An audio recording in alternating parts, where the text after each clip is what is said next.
mga idol, nagbuka na to ininit ato na ning ilunod.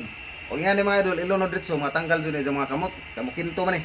Pero kung imo na diyang ihumuldan og ice, ipa-frozen mga 30 minutes, 20 minutes dili mga tanggal. Tanggal jud siya. Ini. Di ra ba ni masud sa kaldero kay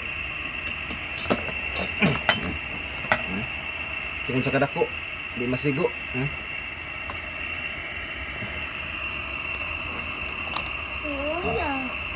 Oh, naputol na to ha.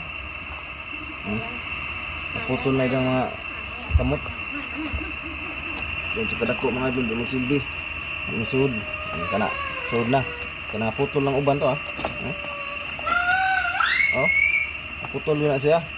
Muna nga upang dekorasyon na tong pagluto ato sa ning humuldan og ice para ma-kumpleto siya, dili matanggal. So, mo to mga idol atong tips karong adlaw atong orasa. So, i-share mga idol kay ipaningot nako mga untang tataon.